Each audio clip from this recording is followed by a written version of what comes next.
Hi everybody, welcome back to Capricorn Radio TV. This is your host James and I'm super excited about today's guest. We have this one booked in for a while and I've been thinking about this one for a while as well. We're going to be talking to David M. Jacobs. He is a doctor and associate professor of history at Temple University, specialising in 20th century American history and culture. However, he began researching and the controversy over unidentified flying objects in America in the 60s, and he's amassed over 35 years of primary research data and analytical hypotheses on the subject. Dr. Jacobs has written and developed many articles, papers and addresses on the subject of UFO abduction and has been a consultant to the major UFO organizations. In recent years, he's concentrated on ascertaining the proper methodological techniques for the hypnosis and the therapy of abductees. If you want to check out his website along with the show, it's ufoabduction.com.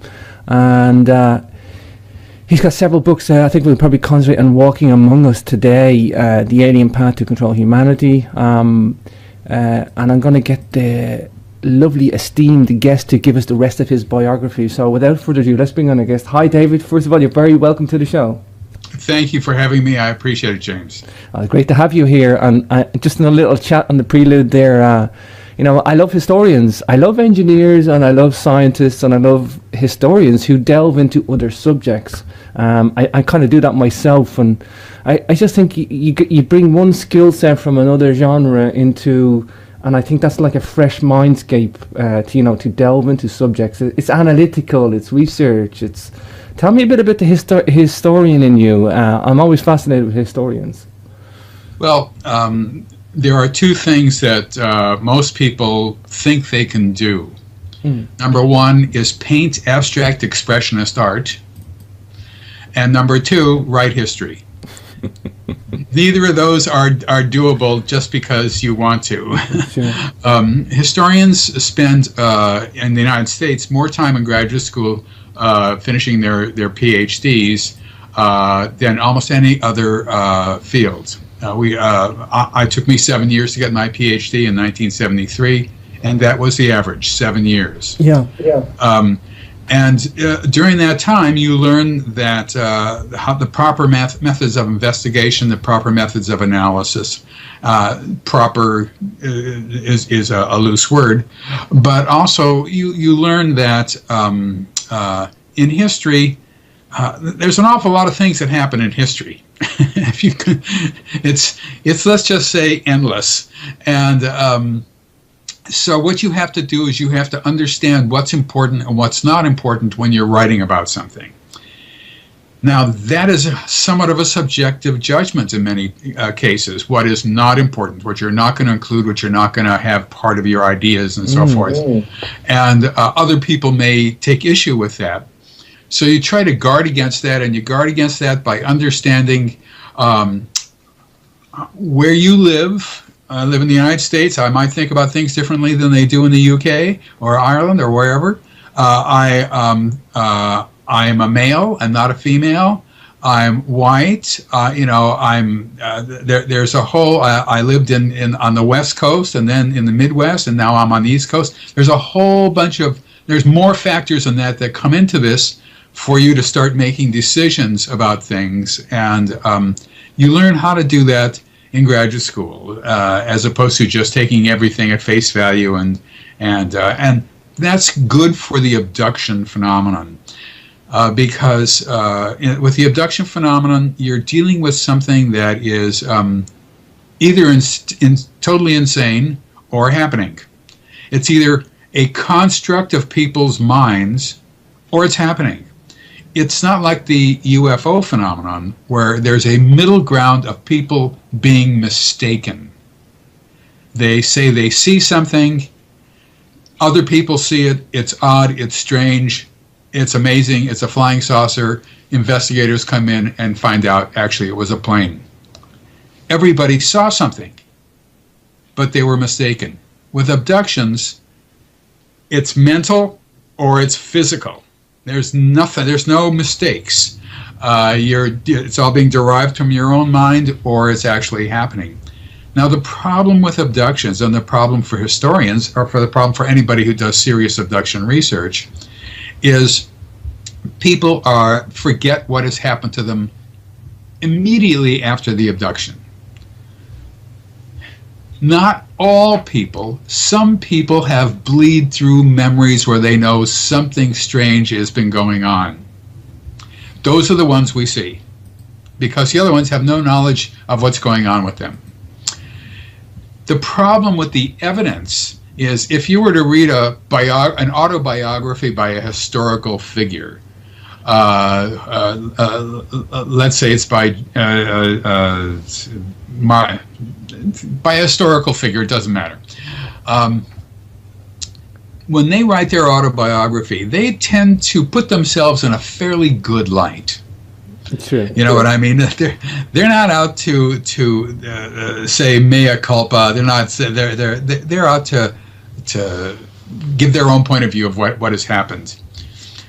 With abductions, you have a similar kind of situation, only very different, if I might use those two concepts in one sentence. In that, when people start remembering what happened to them, they're almost always wrong. They may be wrong in simply remembering it correctly. They may be wrong in the fact that it's mixed up with dream material or other mental material in their minds. They may be wrong in the way in which things have happened. They may be wrong in the way they heard people talking to them or beings talking to them. There's an awful lot of ways you can be wrong, and it's up to the to the researcher to figure out what's right and what's wrong, to figure out exactly what is going on, and like that. Now, regardless of that idea of having to understand what the abductees are saying, is the fact that you are still dealing with memory, human memory, of which I confess now, I have none. Human memory with retrieved through hypnosis, with all its attendant problems, administered by amateurs, like, let's just say, me. And therefore, what you get is a sort of, from the earliest time on, a mishmash of things that had happened. Everybody knew that they had been abducted, but there was no concept of putting things together for most people. Most researchers simply took everything at face value and said that's what happened.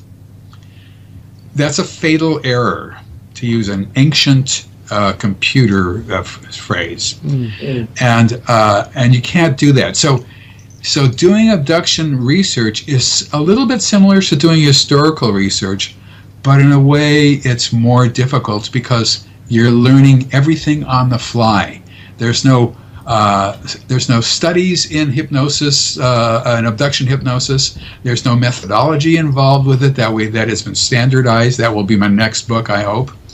And everybody's sort of on their own, so it's difficult, and you have to be very, very careful with what you hear. Wow, it sounds like you have a very balanced methodology to tackle this problem. Well, if you keep asking me questions, you'll realize how unbalanced I actually am. But the mindset of historians, and when I say that, I like that, because they say that history is written by the victors, and I understand that whole idea that there's a judgment involved. But you do sound like you have at least tried to not be judgmental. I know it's very hard. Everybody judges something in the world. Everybody judges a problem, or everybody has to make some sort of a judgment. To say somebody's not judgmental, everybody's judgmental, but it's whether that's your primary motive or not. That's the segregation. Well, that's a good word to use. You have to judge whether it's mental or not. Yeah, exactly. It's judgmental. If you split that word into two, and suddenly it becomes important for abduction research. Sure. Now, the abduction phenomenon has two other major aspects to it that are basically incontrovertible, and that is, well, it has three aspects. Number one, it's global. True. I have people in Walking Among Us. I have one person from Ireland, in fact. I'm only using 14 abductees, and one's from Ireland. I have one from Australia. I have one, the rest from, well, it's from all over the world. It's global. I get email every day from people from other countries who stumbled on my website, fill out my questionnaire, and they're from all the continents, if I could just put it that way. They're from all the continents. And so it's a global phenomenon that's of critical importance. Sure. Number two, the reason a person is an abductee is because their mother, or his mother, or her mother, as the case may be, or father was an abductee. And the reason they were abductees is because one of their parents, or both, were abductees, and so forth. In that way, we can make a sort of judgment as to how long this phenomenon has been going on. And it's been, we can make a judgment that it has been around for at least 100 years. And maybe it goes into the last quarter of the 19th century. After that, evidence for it really drops off the landscape. It drops off the edge of the world, so to speak. So we know that it's been going on for a while. And the reason we know it is because I once read a letter to a UFO organization. This is when I was writing my dissertation. I was doing research trips. And the letter was of a guy who was an elderly person, and this happened when he was 11 years old in 1917.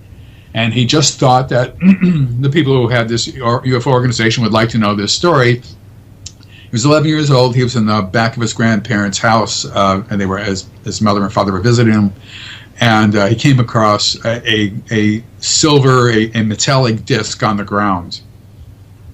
And in front of him, it was in a stand of trees. And there were little people, as he said, who were looking at him. So he turned around and he ran. And he ran back to the house. The little guys ran after him. They didn't catch him. And he got back in, and that was the story. That was he thought they might want to know. That was 1917. This is an abduction account, having looked at hundreds and hundreds and hundreds and hundreds of abduction accounts.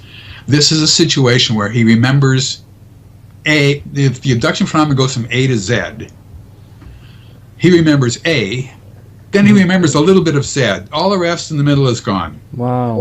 It's typical. This is typical stuff. Gray aliens don't run after people. It's not going to happen. The environment and the person is controlled upon sight.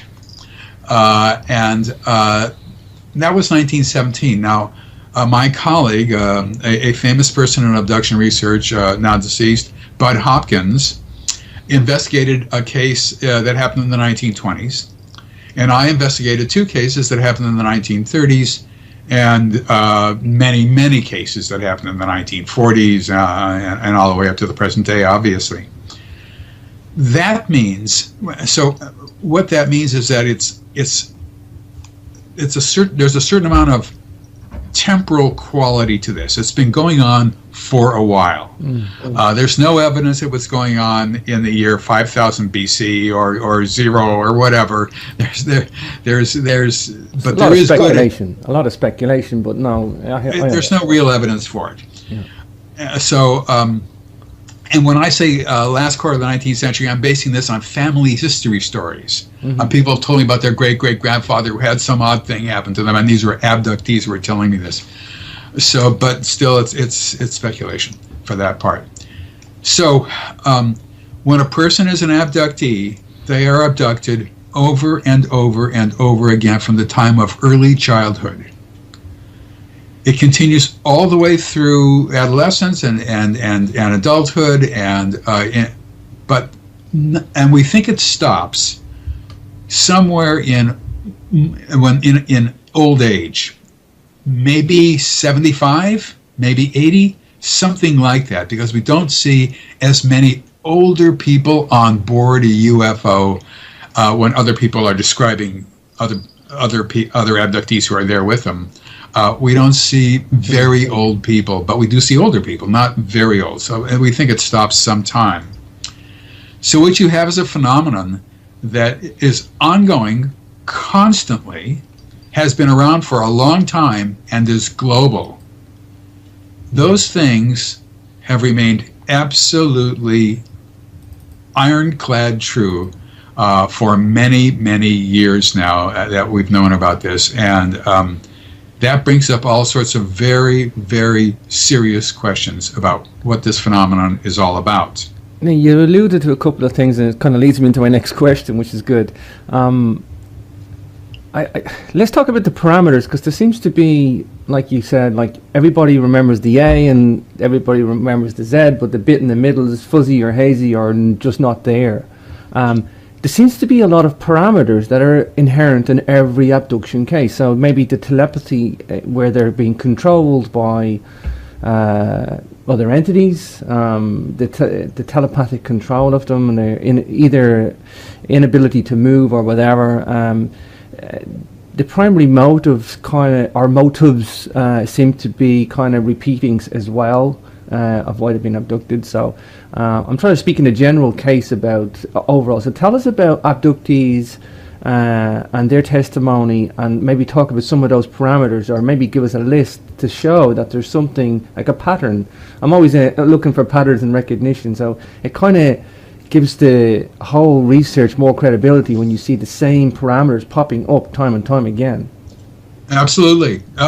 Without the same accounts going on from people from their various walks of life, people who are people have come to me who are psychiatrists, psychologists, medical professionals, therapists, scientists, maybe I said the university professors, but the fact is, so that also people who've dropped out of school in third grade or whatever, and people can't hold a job, whatever. They all say the same thing. It doesn't matter. Nothing matters in their lives, where they were born, what they did, how smart they are, how unsmart they are, how nothing matters. They all say the same thing. Some years back, I remember sitting in behind me. There's another room with a little day bed and a chair that I sit in and put my feet up on a radiator, and and there's a person who comes in and lays down, and all that, and do a hypnosis with abductees. What went on through my mind, in person after person, session after session, over and over and over again, there was one thing that went through my mind: stay awake, don't fall asleep. Stay awake. While they are telling me the most astounding stories in the history of humankind, and I'm trying to stay awake. Because everybody says the same thing. I've heard these similar accounts hundreds of times. I am not exaggerating. And of course, I'm very relaxed myself, because I just do simple relaxation techniques. People are not in a trance. I'm not convincing them that they're a teapot or something like that. And they're just remembering what happened to them. And sometimes somebody will say something, and I'll think about that, and I say, oh, that's interesting. And I'll think really hard about it, really, really hard. And then I realize I'm dreaming. I have fallen asleep. Wow. And I had to wake myself up, and what happens next, but that soporific affect, that soporific effect, that soporific quality is extremely important. It is sleep-inducing because everybody says the same thing in the same detail, talking about the same instruments, doing the same procedures, regardless of who they are. And I would say 90% of it has not been in popular culture. They can't pick it up from popular culture. It is possible that they read my books, Secret Life and then The Threat. It's possible that they did that. Some have read them. Most haven't. Some have read them, and they say things that are different that's in my book, because there's been a lot of years since I wrote that book, and it came out in 98. So all of them have two things that they're worried about. They don't want me to put things in their mind, because they think that I can do that with hypnosis, that I can make them think that they're a robot or something. And they don't want to pick up things in popular culture that they just parrot back to me as if it happened to them. They are all aware of that. They're all aware of that. They don't know all the ins and outs of the other things that they should be aware of, but that they're all aware of that. They know about that. And so they're careful when I'm asking them questions. They're careful about what I'm asking and how they're going to answer it. And sometimes they don't want to answer it, and they just don't. But the fact is that they're not in some sort of dreamland. Sometimes I'm in a dreamland, but they're not. Now, without patterns, you have nothing. Without patterns, we would not be talking. Yeah. It would be idiosyncratic. If a person spent the first 7 years or 9 years of his life in a closet, that might have an effect on their ability to think properly. You know what I mean? Their accounts would be different than other people's accounts. You'd think that different accounts would come about because of different religions or different upbringings or different or whatever. It does not matter. They all say the same thing, which drives me forward. Now, how many times is a person abducted in their life, you say? Which you haven't said. No. Let's just say a person is only abducted 5 times a year, and most abductees would give their left arm to be abducted only 5 times a year. That does not happen. That is just, I just don't find that. But let's just say it's only 5 times a year. And they're 45 years old. And they come to me, how many times is that? Like, that's over 200 times. No, that's, yeah. 200 times. That's 200 times. It's crazy. That is not possible. No one has been abducted only 200 times. They're abducted over and over and over again throughout the course of their life. And this is a clandestine program. It is secret. And the way in which you keep it secret is you keep it secret from the person who is being abducted, even though it is going on over and over and over again. Let's fast forward, David, and then we'll come back again. I mean, I'm going to jump a little bit here. Is it just right to say that their abductions are because of genetic manipulation, hybridization? Is that the prime? Is it right to say there's only one primary goal, or is there a multitude? There was one primary goal, and the goal that we see, but we do not understand why. But the goal that we see is the production of hybrids. That is to say, combinations of humans and aliens. We understood that there was a reproductive quality to the phenomenon from the very, very beginning. The very first case ever discovered in 1957 in Brazil, the Antonio Villas-Boas case, had him having sexual relations with a female who looked pretty human against his will. He was sort of disgusted by it all, but he couldn't help it. Then there was the Barney and Betty Hill case in 1961 in the United States, where Barney reported having sperm taken from him, and thank God he was so embarrassed by it that when the book was written about their experiences called The Interrupted Journey, he had the author take that part out. So no guy could then say, well, you know, I must have picked it up from reading the Barney and Betty Hill book. Nobody knew that.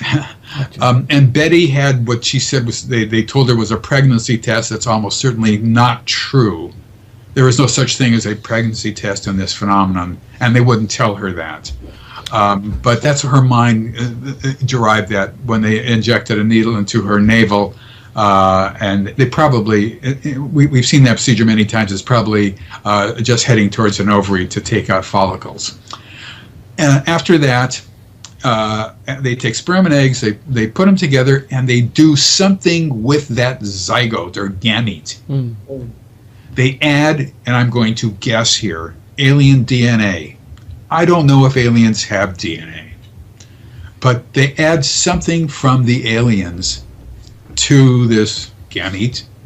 It's then reinserted into a woman, or inserted into a woman, and allowed to gestate for about 9 to 11 weeks.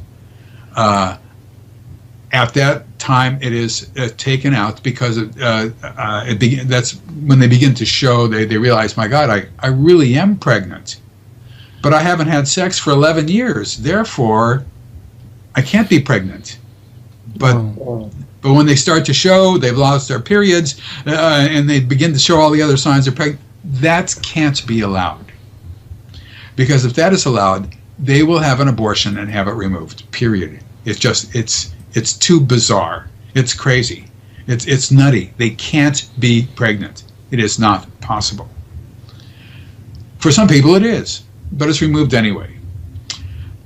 So secrecy is the word. And they think to themselves, oh, it was just some sort of, I don't know, some mental scare.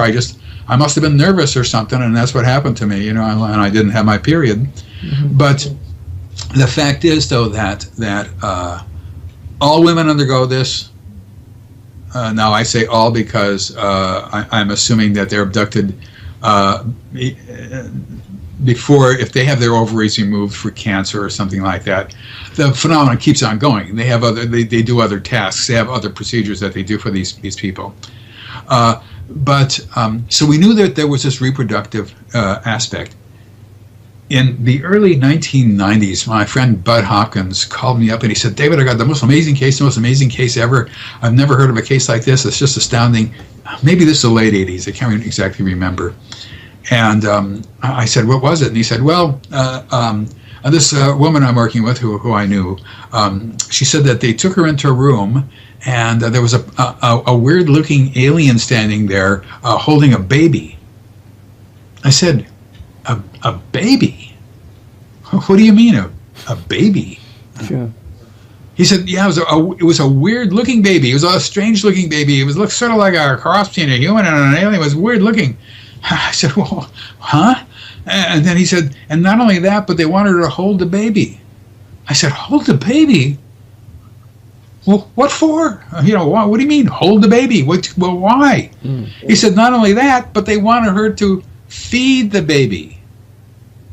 And my brain was saying, feed the baby? Did she tell them she's not lactating? She's not pregnant? She's not married? You can't just feed the baby. That's not the way it works. He said, yes, but they forced her to push the baby up to her breasts anyway, even though she told them she can't do that. They said, that's okay, just then they put the baby up to the breast. And I thought to myself, after Bud telling me that we will never be able to understand an alien's mind because they value form over function. They want her to put the baby up as if she can feed the baby. That's the form, but there's no function. There's no milk. She can't feed the baby. Gotcha. That was wrong. They've already stimulated lactation. I know the procedures that happen, and as soon as when I ask a woman how her breasts feel when she gets off a table, I've asked them how different things feel, and that's just one of them. And they say, well, they feel kind of heavy. I know she's going to feed a baby, whether she knows it or not. Mm-hmm. She just hasn't remembered that, Now, I'm obviously not going to tell her that. I just go along and say what happens next. But the fact is that we see them as babies, as toddlers, as older children, as young adults. As adolescents, as young adults, as regular adults, but not as older adults, very much like abductees, not as older adults. And so not past 60 or so.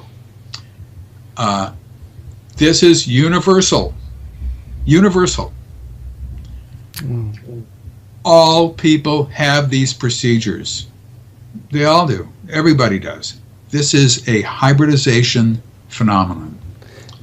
It's a lot more than that. But the main course that we see here is the production of hybrids. So there's different forms of hybrids. There's ones who look really alien, and there's ones who look really human, and there's ones in the middle too. Depending on how hybridized they are, the level of hybridization directs which tasks they will have as they get older. They age at the same rate, essentially, we think, for the more human ones, as humans do. Wow. There's so much in that there, David. I'm just thinking, obviously then having multiple visitations will explain, if it was a purely genetic breeding program, obviously to have that bonding with a child, or the nurturing, or the feeding of the baby, there's going to have to be multiple visits. If that would explain why there's not just one visit. I mean, if it was just taking an egg, and having a test tube baby somewhere, it's not as simple as that. There seems to be a very detailed. Well, there's more that goes with it. When the babies grow up, it's up to abductees to start teaching them about life on Earth. And so, for example, in a previous book I wrote, The Thread, I talked about, for example, a woman stood in front of a group of hybrid children, and there was images on the screen. And the images, for example, there was an image of a dog, and the kids would ask, "What is a dog for?" Wow. And she would say, "Well, for companionship and affection and this and that." And then the next picture would be of a goat. What is a goat for? Well, milk. And well, do you eat goats? She said, "No, I don't eat goats. I'm a vegetarian. But some people eat goats."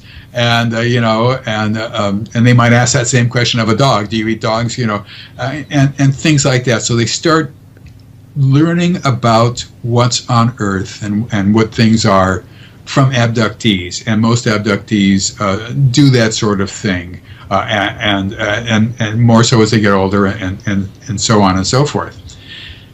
Now, in The Threat, one of the things I uncovered was that they would have a situation whereby, and this is leading into this next book, they would have a situation where abductees would be in a situation whereby they would be taken into a room, and there would be an image on a screen-like device on the wall.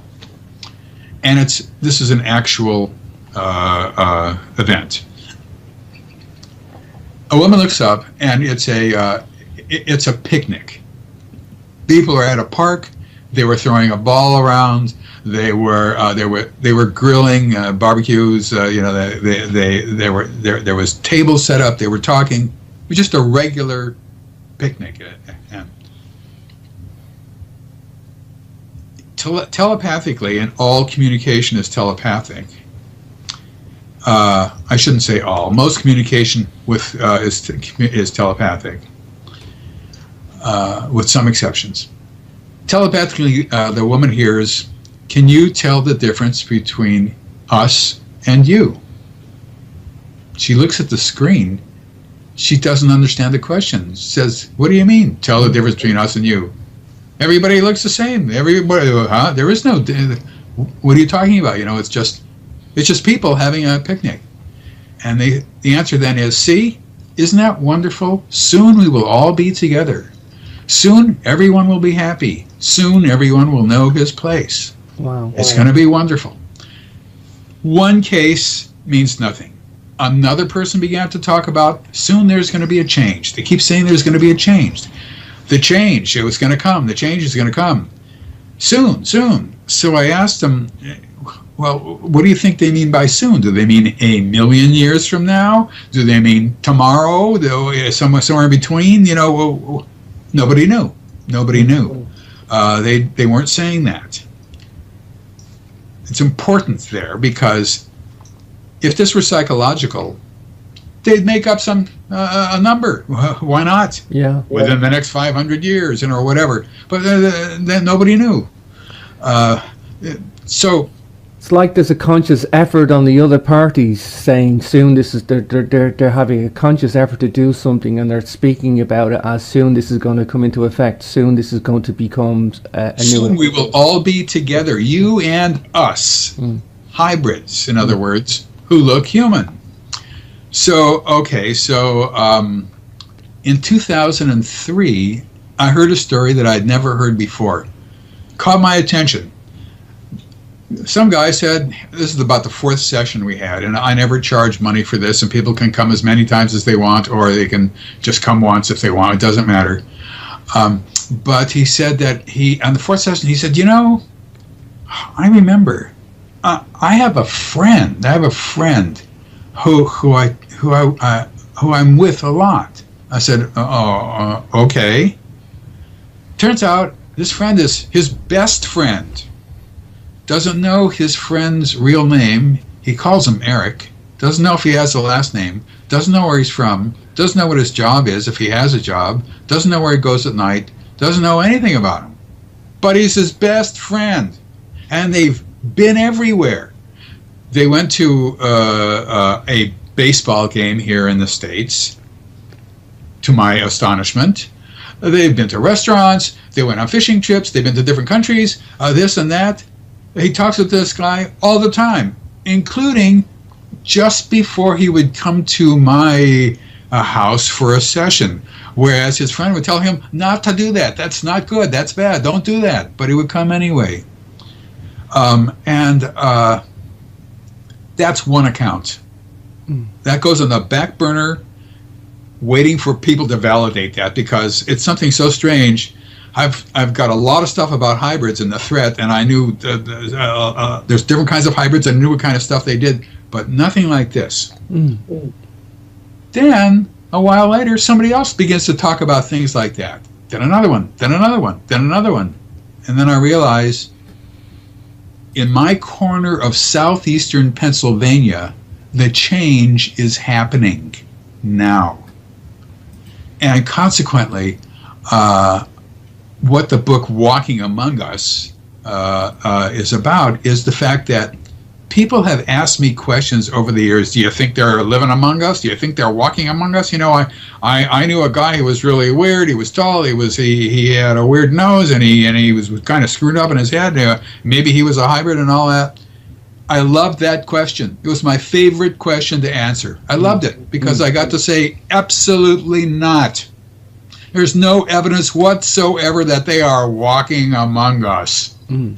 I felt sane then. I felt good because I could say no in this area of total insanity, of this area of abductions that cannot possibly be happening.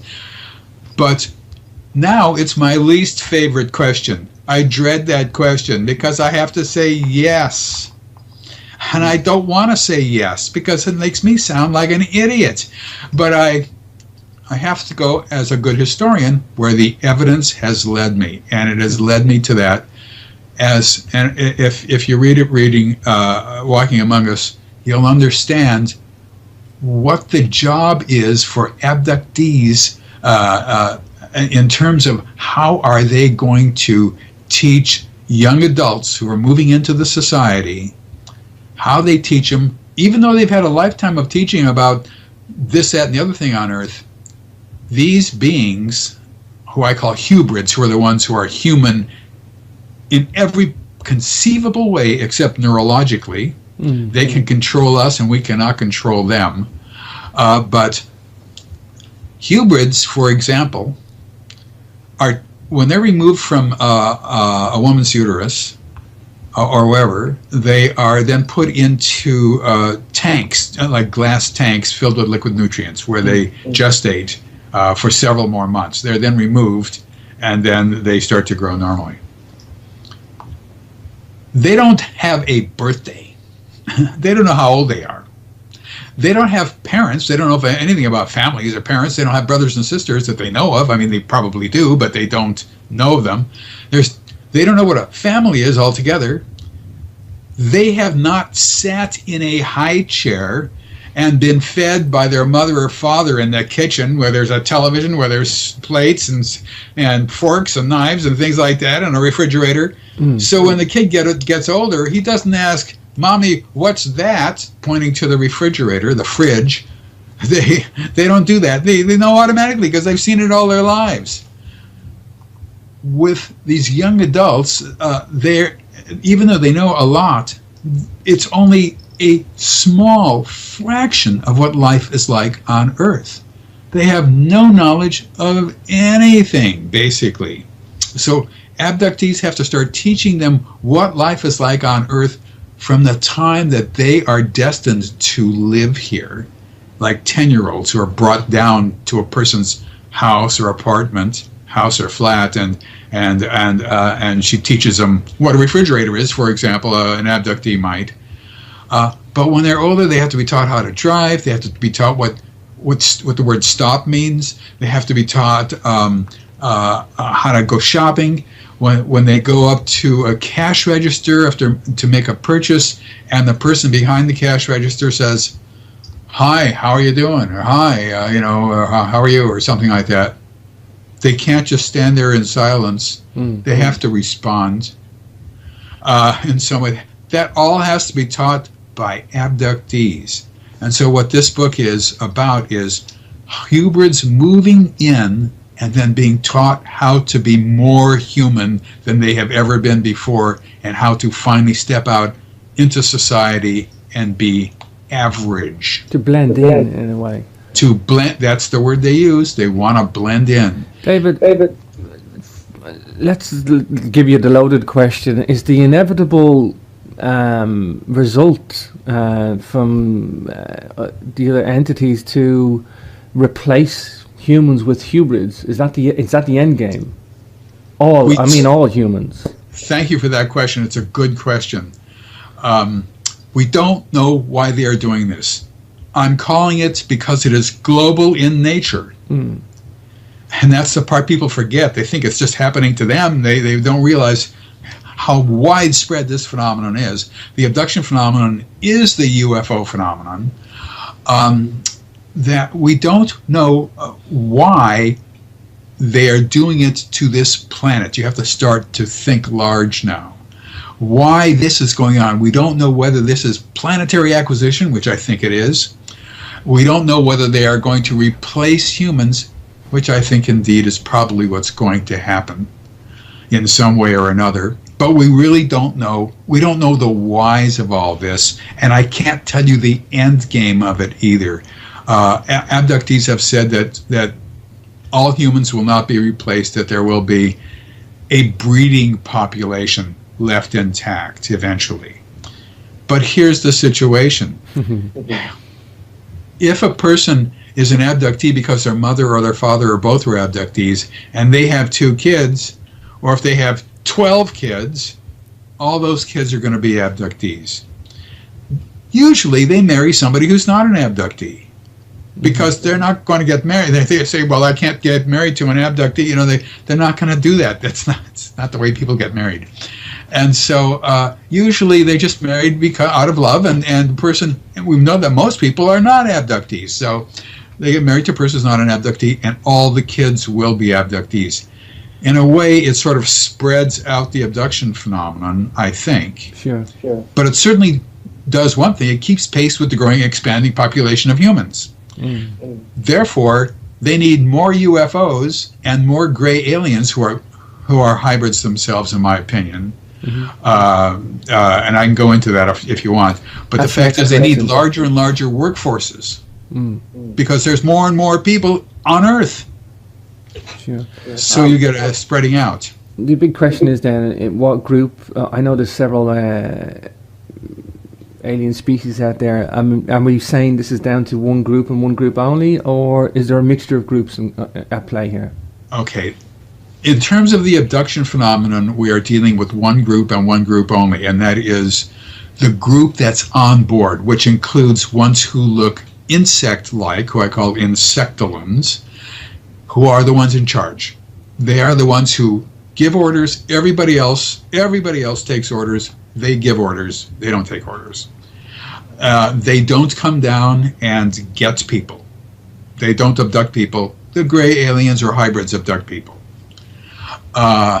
There's ones who looked sort of reptilian, and there's a widespread sense of what that is and how they are basically workers. And if you want, I can go into why they're there. But a lot of people think that they're in charge and they're horrible and they're terrible and this and that. It's actually it's not uncommon for people to say that there are some reptilians around. But it is not the standard. The standard is gray aliens and the insect-like ones. And every once in a while, some people will say, "Oh, this one looks like reptilian, like a snake or an alligator or whatever." And it's a smaller group, much smaller group. So I think, though, that my sense is for the reptilians, and now this is speculation. The insect-like ones don't abduct people. When they had to have certain things are required to have happened before the abduction program began. These beings had to discover Earth. They had to know we were there in some way. Obviously, that had to be it. The hybridization program. Probably, well, I'll continue. I won't go into that. In order to begin the hybridization program, they had to have a workforce with them already, because they don't come down and get people. They had to have a workforce. The reptilians or whoever are probably other aliens, maybe from other planets that were acquired. But obviously other aliens. They are extremely alien-like. They are not like gray aliens who have vaguely human features. They're different. They're the ones that came down and got the initial humans, brought them up. From that, they made the gray aliens, and then they began either to clone the gray aliens or just keep doing it to humans until there was a critical mass of gray aliens who became the workforce. And my guess is, though, it's a process of cloning, because they all pretty much look alike, act alike, think alike. So that's how the reptilians came about. They were the first workforce. It is unfortunate that many abductees, if not most abductees, are also part of the workforce. Not that they want to be. It's the last thing in the world that they want to be, obviously. It's the last thing in the world that they want. And if you read that, I have a lot of different testimony from people, and several of them say, "I feel like I'm being a traitor to the human race." You know, I feel guilty that I'm helping them, but they can't help it. They are controlled. They are neurologically controlled. These beings, all of them, from hybrids up to the other hybrids, up to gray aliens to the insectoids, they all have the neurological ability to control humans, and we cannot control them. That makes us, as I point out in the book, a second-class species, and makes them a first-class species. And the history that humans have had with lesser species has not been good. Into the present day, humans are hell-bent on destroying all other life on Earth, it seems, in some way or another, through screwing up the rainforests, to killing lions in Africa, to whatever it is. And so that's because they're third-class species or whatever. Even the second-class species, the gorillas and the chimps, they're being decimated too. And now, is that the way the insectolins are going to act? I don't know. Sure. But I don't like it. I got a random question for you. This may or may not be relevant. I don't think there's enough research there, but maybe you've seen it in your research. But a lot of people who are Rh negative blood group tend to talk about being abducted more or having more abduction. Do you see any of that in the evidence? No. No. Now, I haven't asked everybody. I've only asked about 10 abductees. None of them had Rh negative blood. But the thing is this.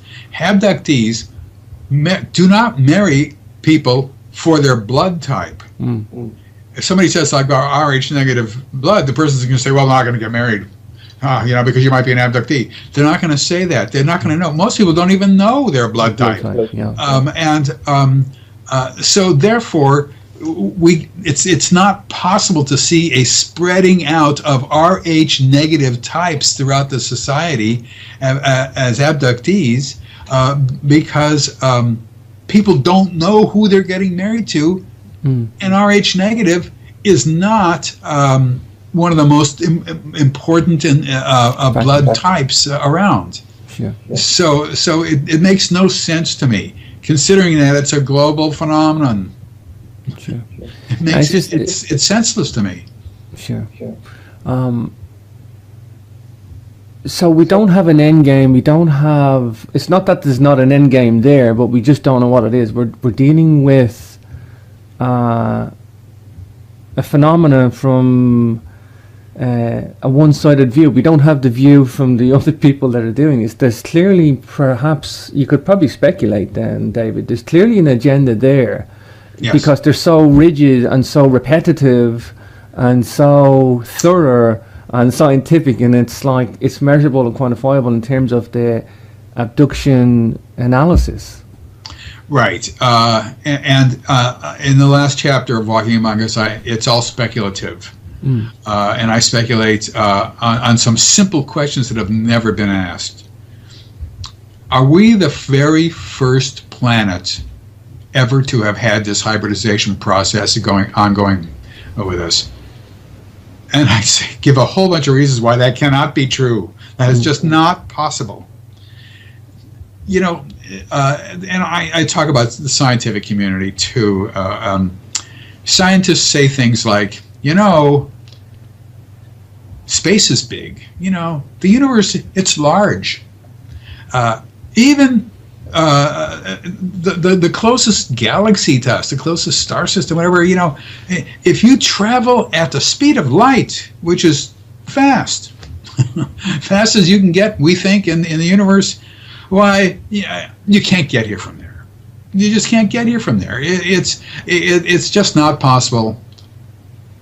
And scientists stumble on that all the time. And the answer to that is, what kind of thinking is that? That type of thinking is so stupid. The minds cannot grasp how stupid it is. The question that they have to ask is not, how can they possibly get here? They can't, therefore they aren't. The question is, are they here or not? How they get here is of no concern. It doesn't matter. I don't care. Sure.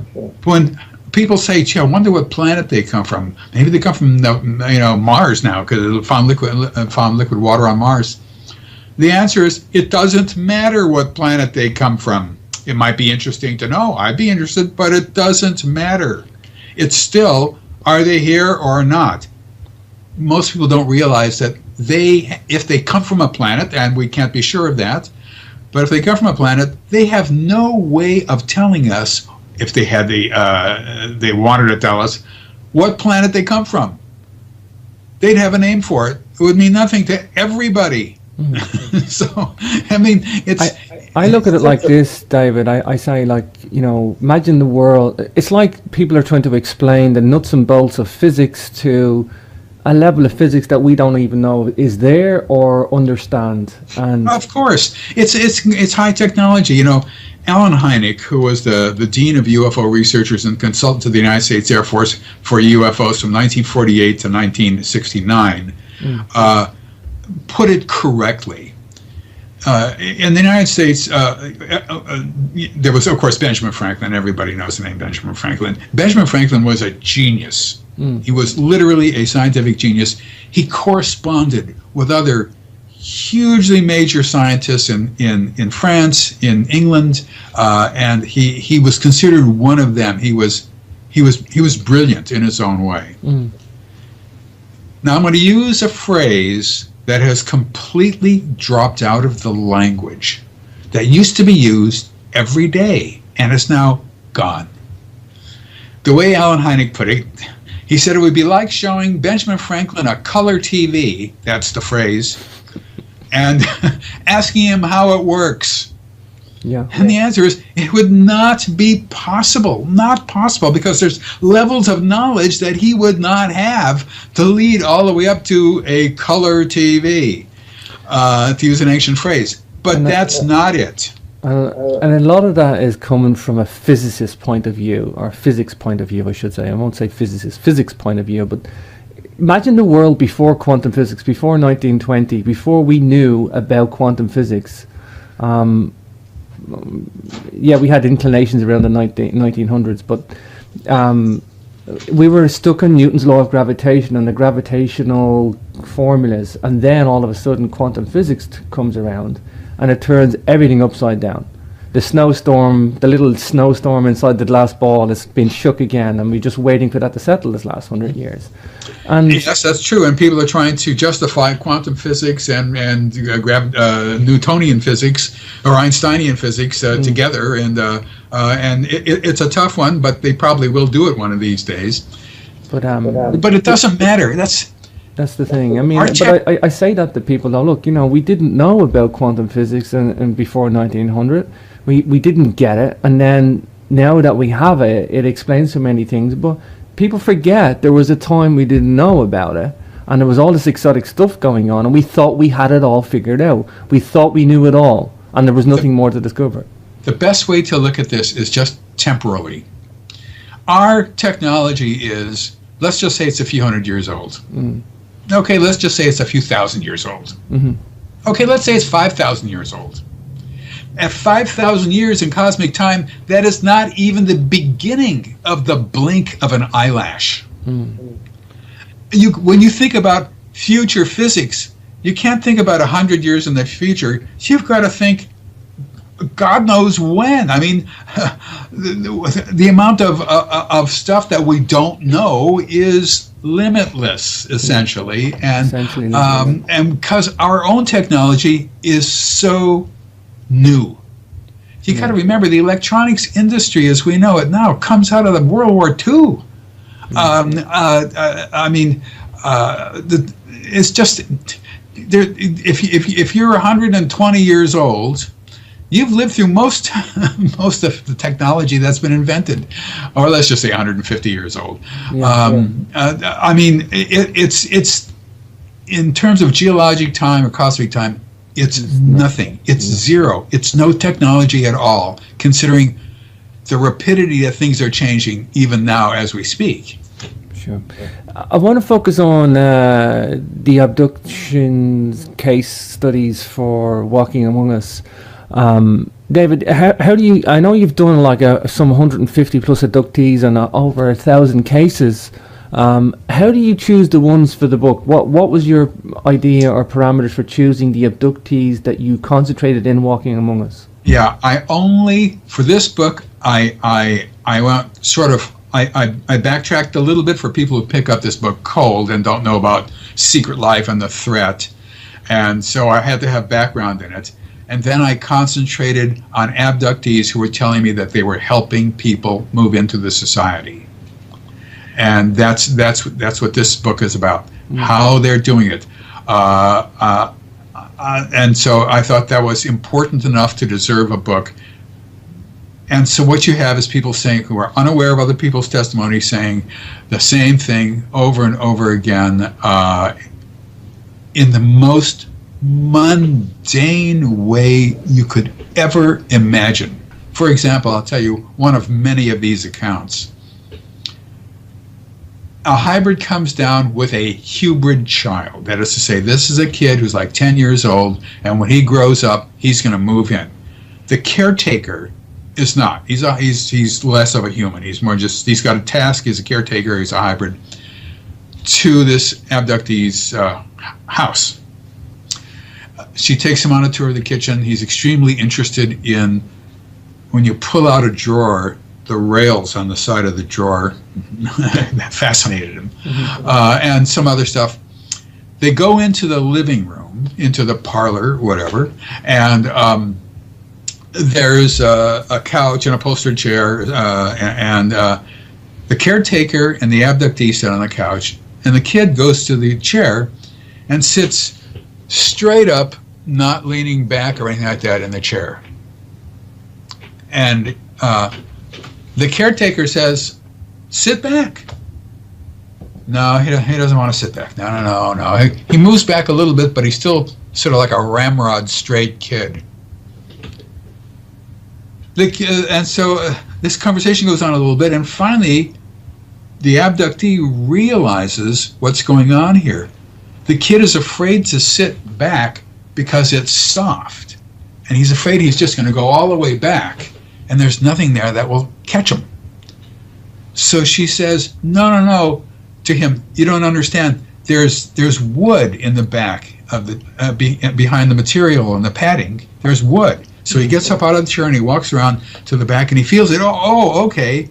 And then he gets into the chair and he slowly and gingerly moves back and sits back in the chair. Who would think of a story like that? How does that come out of somebody's mind as an account of something? It would never occur to me in my life on this earth to have that as a story. But the problem here is, on board a UFO, there's no padded chairs. The kids sit on little flat, raised like rectangles or squares that come out of the floor, and there's no back. The only time they're ever sitting in a backing is when they're sitting on a ledge that goes up against the back of the UFO's room, sure. And then they can lean back. Otherwise, that's the first time that kid ever sat in an upholstered chair in his life. Wow. Who would think of something like that? And I've got a lot of these kinds of accounts where they're astonishing in their mundaneness. There's nothing spectacular. Gotcha. It's all teaching these people how to be human. Well, David, I'm over the hour already. I didn't mean to go over, but it's a fascinating conversation. It's a fascinating subject. I guess to wrap things up, walking among us, the alien plan to control humanity. I guess would you maybe trying to wrap up on the book and say perhaps that the integration is the key thing. It's not that the hybrids are there. It's not that the hybrid program is in effect. It's not that the hybrid program we're being genetically altered, or is that it's that the integration of these hybrids into our society is the key. Is that the message of the book? Yes, that is the message. But why they're integrating into the society is still what we don't know.